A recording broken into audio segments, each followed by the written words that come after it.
Okay, can anyone explain what's going on here? This is the manifold out of Fair Isle. The suction side that goes to the pump is on here, it's pulling water up from whatever tank, but I'm getting air in the system. You find air that comes from here. So there's no air coming from any of the tanks when it comes out there, but when it comes out the other end, there's air in it. So it's sucking air in somewhere in this manifold. You can see it in the video here. I've just got one connected. This is the forward tank, but it shows it quite clearly. It comes out with air in it, so you'd expect there's got to be a leak somewhere. So if I actually open the one that was there, which was the forward one, and suck on it, I can suck things through it, but I'll put my finger on it and you can see good pressure. I mean, it doesn't matter what I do, putting water in it, sucking air out of it, whatever, it seems to hold pressure. There's no water coming in, no air coming in and out. So how, if that's completely sealed, am I getting air in there? Is it something to do with this valve? Is a one-way valve on there? Can cavitation cause air, that amount of air to be in there? I wouldn't have thought so. Any thoughts? How are we getting air in there when it seems to be completely sealed?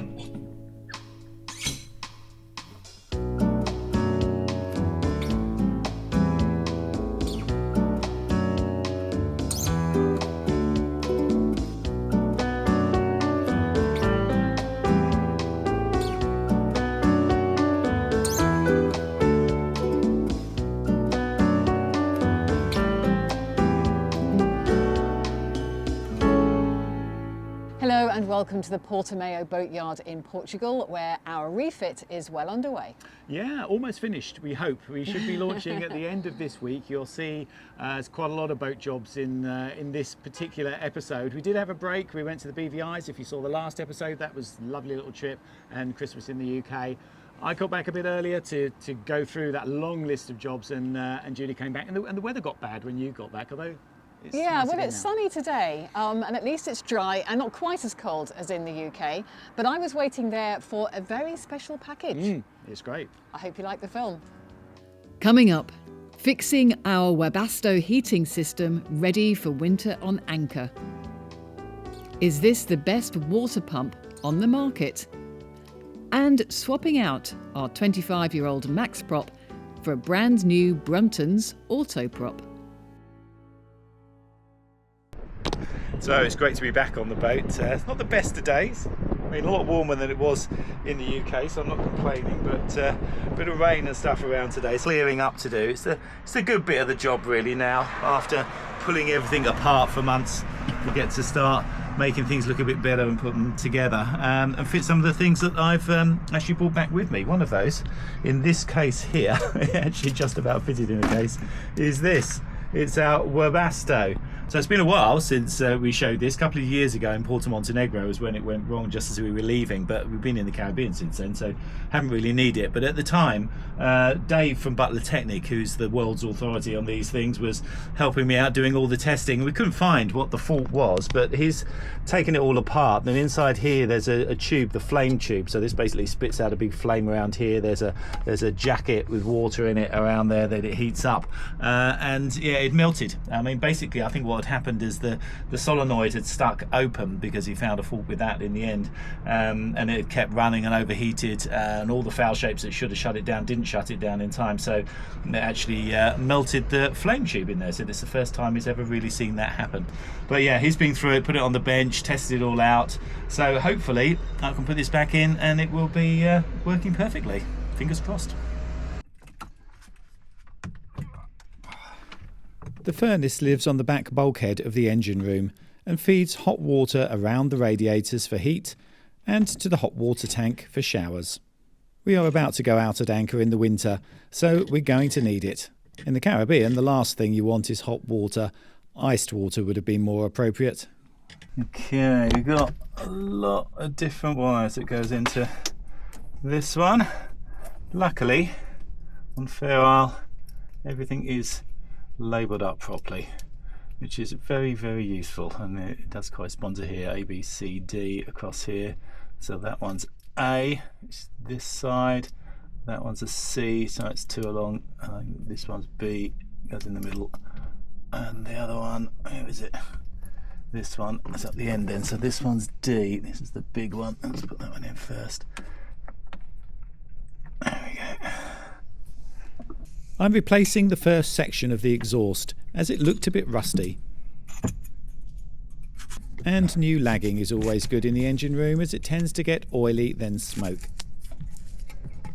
Okay, well that's all in. I haven't put the diesel pipes back on yet. I've got a couple of drill bits just stuck up the end there to stop any crap going up, but I've forgotten which way round they are, which one's flowing, which one's returned, so I'll have to look that up.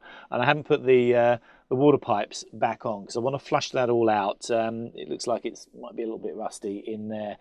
You should have antifreeze in, so when I fill it up I'll put 50% good quality antifreeze in. That's what Dave recommends for this unit, so I'll definitely do that. And yeah, then get it going, and hopefully, fingers crossed, that should all be good. And I think, you know, it's worth doing definitely for this. People have asked, should you get one of these cheap Chinese ones? Well, you can't really, because unless I haven't seen them, I don't see anything where it's a water jacket type one that's much more complicated. The ones that you tend to get, the cheap ones, are just warm air. They're just a furnace that kicks out some warm air. So that's no good for this system at all, because this does the whole boat with hot air through radiators, which then have a fan behind them that pushes it into the cabin. It's really nice when it works, so it's worth doing. I mean, it wasn't cheap. It cost over £1,000 to get this serviced, and Dave did his best. I mean, he found a second-hand flame tube and other bits and pieces for this, so you know, tried to keep the cost down as much as possible. But yeah, bits are expensive. But I think, you know, once it's running, if it runs for another 25 years, which is what this one's run for so far, then it's definitely worth it. It's a great thing to have. One of the things I didn't get around to when we had the scaffolding up for the painting was the decals. That's because the paint should be properly hardened. It is now, so I've got a rolling gantry to get it done. It's nice to do this job when it's a bit of warm. We've got a bit of warm sunshine.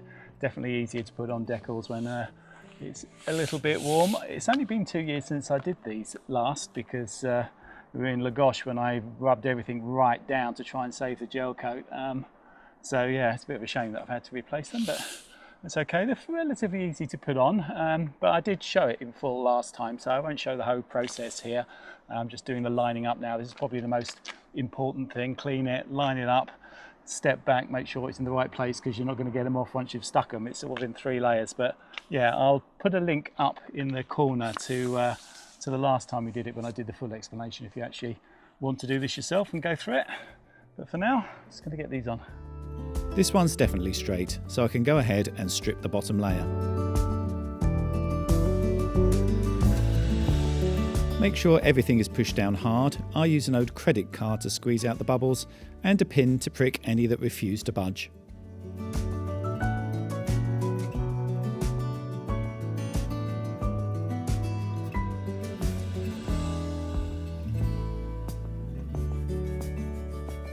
And there you go, can't miss us now. Okay, I'm not going to dwell too much on what we're doing today, because I'm actually going to do a technical special on the whole thing. And here's why: you don't want to put up with this. Yes, after years of noisy, unreliable pumps, we couldn't resist the silent bronze gear pump we saw at Metz. We won't need the accumulator anymore, and we should now have excellent pressure and enough water volume to feed every tap in the boat, all at once if we want. But there's a problem. The sophisticated monitoring on the pump tells us there is.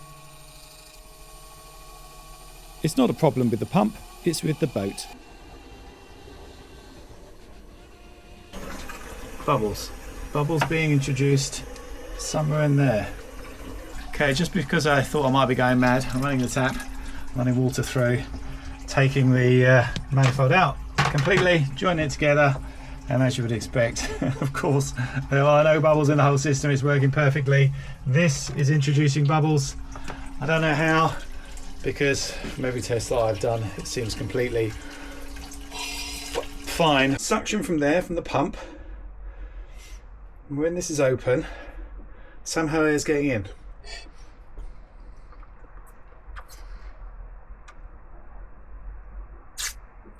How's that happening? You can hold pressure. How is this air appearing?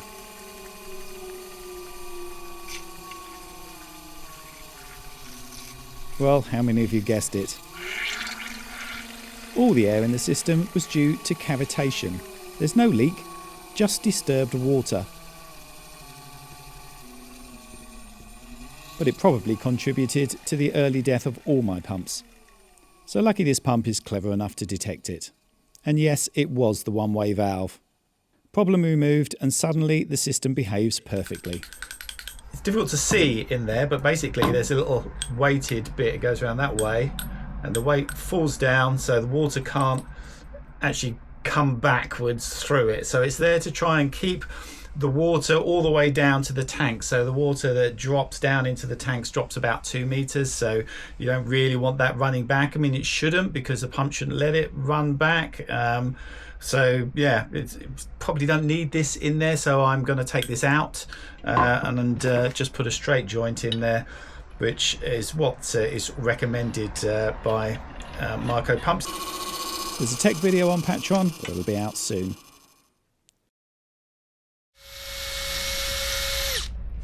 Okay, it's a nice sunny day, so I'm going to finish off the anti-fouling. The bit about the water line is all done. I've given that about 5 coats because I've taken the tape off that, but we had the scaffolding up to do the painting, so all the rest of it needs doing a coat or two. See how much of this I've got left. And after the stuff that we showed last time of doing it, when Judy and I had a race and we're going up and down the gantry and all that sort of stuff to try and do it, because the boat's quite high with a 2-meter keel and we're raised up, so it's quite difficult. Some wise person came out and said, why don't you get yourself a big roller on a pole? So that's what I've done. Let's see if this makes it any quicker.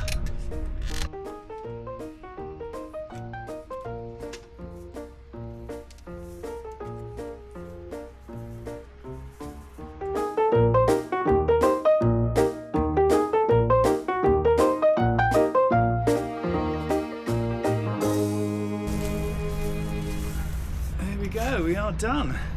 Amazing. It's taken half an hour, so I think that's probably a quarter of the time it normally takes me to do this. So yeah, it's brilliant. And this I want to give a shout out to is from Rolling Dog. I ordered this and a load of paintbrushes, and the paintbrushes got held up at UPS. UPS, if you've got a very long memory, about 4 or 5 years ago in Venice, we had a real go at, because they just were holding up everything. They're doing the same now. We'd forgotten just how bad they were and forgotten to tell people don't send stuff with UPS. But Rolling Dog have been brilliant at trying to get things through, really helpful, which not everyone is. Quite a lot of people sell stuff and then that's the end of it for them. But yeah, Rolling Dog have been very helpful. And it's good stuff, because you can get, I want a load of paintbrushes to do the varnishing and everything, and it's a much cheaper way of doing it. You get good quality and it's cheaper. So yeah, I'll put a link in the description to them. But this is definitely a good find. Okay, just getting ready to put all the anodes back in, which is a good thing, because it's one of the last things that you do before putting the boat back in the water. I'm putting some dielectric grease on this. Big believer in dielectric grease for things like this, anything in the bilge especially, you know, electrical contact. I mean, it's counterintuitive because it's an insulator, but I've been through all this before, why it's useful and why I use it. So if you want to go into the details of that, I'll put a link up in the corner. We went into anodes a lot in that piece. It was years ago when we had the boat out of the water. But yeah, this is for the main zinc, which obviously goes outside on the hull. It links through to here and bonded through to all the rest of the boat. And I mean, there's mixed opinion on whether you should bond things. Personally, I think yes, you definitely should. If you've got bronze fittings, as we have them all completely bonded in, you just got to make sure that bonding's good, and they're all done. So that's what I'm doing here. Get this done, put the bolts through, and I go outside and bolt it on along with all the others.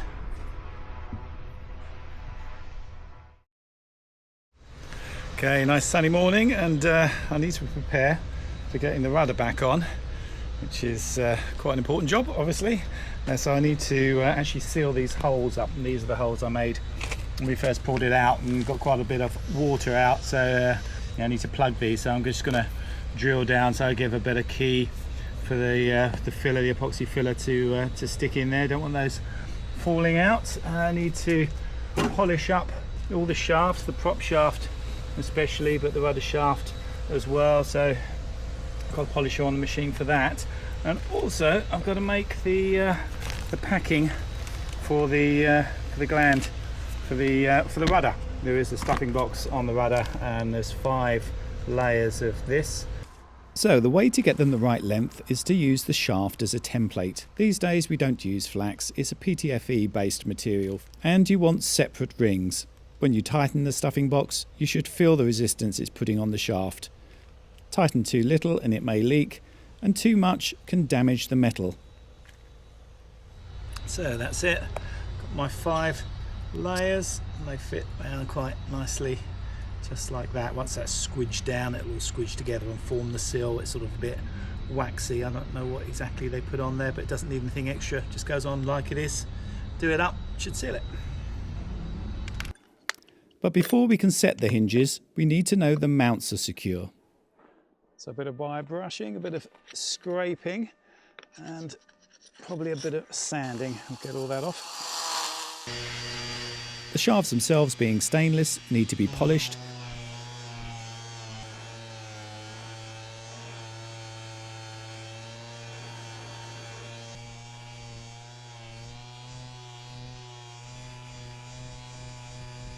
And I need to seal the holes in the rudder and clean the receptacles for the cutlass bearings.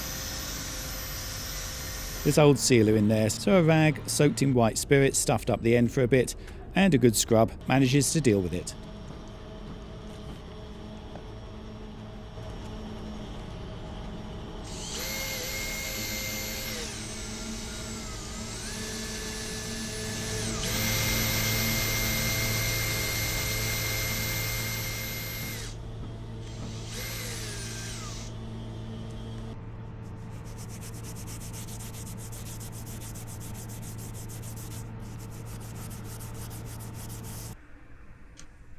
Inside needs a bit more attention, as the flange is a bit pitted from where I had to cut out the old cutlass bearing. So a bit of epoxy filler needed. Okay, I think that's as good as I'm going to get that. It's nice and smooth. Still some sort of marks in there, but it's had a good old rub down now. It's nice to get the cutlass bearing into that. Obviously I'll be putting some Sikaflex, probably 291 on there, which is sort of what you use for underwater stuff.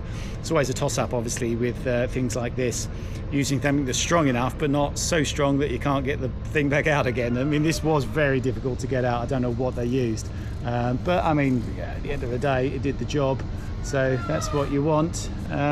So yeah, I think that's what we'll do, a bit of 291 on there and try and slide it back in. But before I do that, I'm going to go and put the hose, run the hose through the tube just to wash the swarf out of it so there's no rubbish sitting in there. So I'll go and do that now.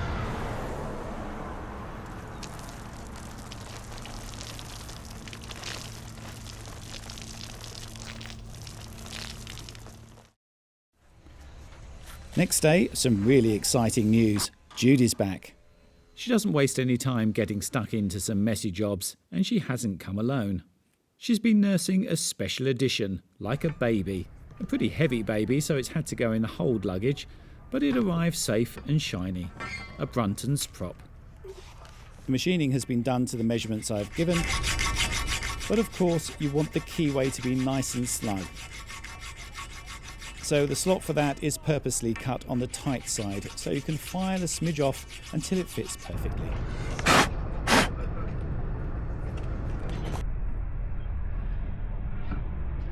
Perfect. That's slid on nice. It's obviously properly tight. I haven't put the nut on it yet, obviously.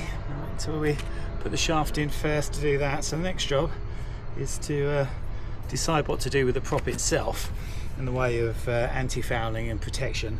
And I think this time what I'm going to do is just polish it up actually, because we're in the Med. I can swim on it. We'll do sort of most days, just give it a wipe over and I'll see how that goes. I mean, the reason to do that now is that really if you start keying it for paint, I mean, it's got a slight key on it already. You see it's got this sort of ready for a paint, but actually I know for things like Velox they want 120 grit, which I think is a bit more than that, so it'd be harder to polish after you've done something like that. Might as well do that now if I'm going to do it at all, see how it goes, and then yeah, if it doesn't work I can always just key it with something when we have it out next and paint something on it.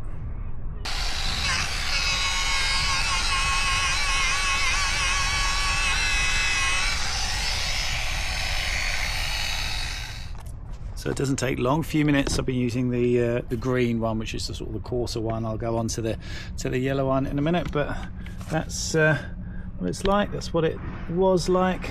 Matte comes up quite nice and shiny quite quickly. Let's see if that keeps the critters away, at least for a bit. And for those of you that really want to geek out, there will be a tech special all about props. We'll go through the options, the good, the bad and the ugly, and discuss our decision to go from Max Prop to Brunton's Auto Prop.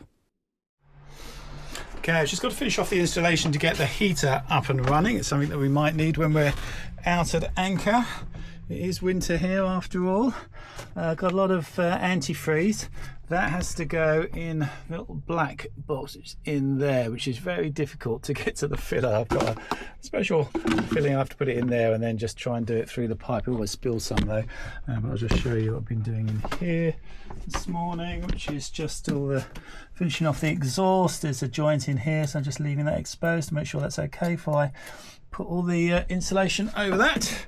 But yes, put the water in, fire it up, and see if everything's still working. We haven't used it for 2 years, so I hope it is. Lots of antifreeze needed. Not that we're expecting a frost, of course, but the system needs rust protection. And we've had enough cavitation problems already. The antifreeze helps with this in the boiler. Okay, just got to remember where the switches are now. It's that one for electrics and this one to get the fuel going. We should hear it start. It did. Let's have a look. Hopefully no smoke. It should do that. We should hear some ticking after a little while as the ignition comes on. That's the ignition. That's a flame. I heard it start. Cool. It's going. There's a few drips out of the top of there. Oh, it's actually bubbling up. But that means actually that the pump is working. You can see it overflowing because I haven't put the cap on. I'll put the cap on now. And it obviously is a pressurized system. When it gets hot, it has some pressure in there. So I'll put it on and I'll just take it off in a while and have a look and see if it needs topping up. Okay, I'm just going to have a little look outside as well to make sure it's not smoking, which it doesn't appear to be. Oh, there's a fair bit of soot though. This is soot that's been blown out. My shoes. So yeah, that's okay, but nothing bad coming out the exhaust. The exhaust is just here. It's warm, but yeah, no smoke, which is good. And Dave did bench test it properly and said it was burning completely clean, which it should. So yeah, I think that's good. So a nice snug warm boat. We have some other improvements too. Okay, I'm just fiddling around in the pilot berth. The pilot berth, which hasn't been a pilot berth pretty much since we've had the boat, because we've always filled it with junk. And one of the things we filled it with now, certainly not junk, a fridge, because very important to have a good fridge. I mean, we have got our fridge and our freezer working now, but this is going to be an extra fridge. That one's never big enough. I have showed it before, but I will do a review on it actually once we've used it for a bit, because we haven't actually been out with it going yet. So I've just put it in. So I'm just wiring it up at the moment. It's 12 volt and main, so it comes with that sort of plug. I bought a different plug, so I've still got the one that comes with it, which has got the cigarette lighter thing on the end there in case we need to use it somewhere else. But I've just got this plug, which had a bit of longer lead on it, so I could wire that straight into the boat, and that's done now. So I can fill the space up around it with junk again now. I have put some straps in. It's strapped down. It's got some good handles on it, both sides, so you can just put some straps on so it's nice and secure, and it's got this ledge on the front. I've taken the foam out of the bed part that was there before, because we aren't ever going to use it as a bed, and it means it's lower and you've got the space to be able to open it up properly and store more stuff in it, which is always good. I want to show you this as well. This light, look at this, look, different colour temperatures. It was basically, I'll put it back on again so you can see me.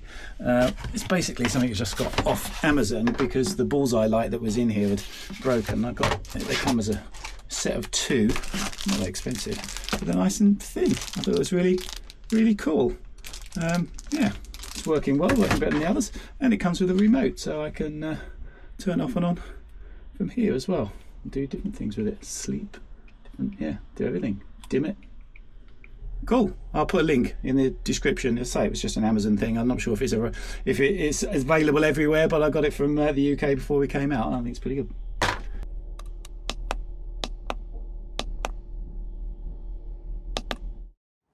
Yeah, lots of new things, lots of new toys, but luckily, at the moment at least, everything appears to be working. Yeah, I mean, obviously we've got to wait until we get in the water to test some things, but the things we could test are great. I mean, but difficult. The difficulty with that pump was, I mean, it kept me stumped for a day. But it wasn't the pump, was it? That was the thing. Oh, no. The boat. I pretty much knew pretty soon on that it wasn't the pump. But yeah, then testing out, trying to find what it actually is. I mean, it's good that it's found the fault for me, because I think, you know, that's been there for a while and caused some real problems. So yeah, it's good that that pump is clever enough to do it. And I'm really looking forward to having the first shower in the morning while you're doing the washing up, when I normally use all my water. But hopefully that won't happen now. Yeah, I will make sure. And we have heating, and although it's a nice sunny day today, it is quite chilly, and I think we'll need the heating for at least another couple of months. We will, yeah. We don't normally, you know, stay out during the winter in the Med at anchor, so it's a bit of a test. We haven't got a generator, so yeah, we've got some extra fold-out solar, so we'll see how we do with that. But yeah, the heating is key, because obviously there's no chance of us putting electric heating on. That uses far too much. But yeah, we'll see. It's going to be interesting. Yeah, it is, and hopefully we'll get the rudder on in the next couple of days. It has delayed us a bit. It took a bit longer than we thought to get everything lined up. Yeah, you see the prep that we've done here. I mean, it was good, but it wasn't enough actually. When we actually come to do the dry fitting, you've got to get everything lined up, you know, really, really well. And we've got to put out a really big thank you to Chai, our patron, who made those bronze pins for us. They're absolutely perfect. They're an Admiralty bronze, an aluminium bronze. They're absolutely fantastic. It's really difficult to get things like that. And then when we do go back in the water, we have new upholstery and a new bimini. Yeah. And a new stack pack. She's going to look great. But, I mean, as soon as we can get enough dry days to get the varnishing done, then it looks perfect. And give her a clean. Being in the boatyard's always a bit. Yeah. So she will look absolutely beautiful. So yeah, we're really pleased. Yeah. It's all gone sort of according to plan. It just takes a bit longer. That's boats. So thank you very much to our patrons. Thank you to our subscribers, and thank you for watching. Thanks for watching.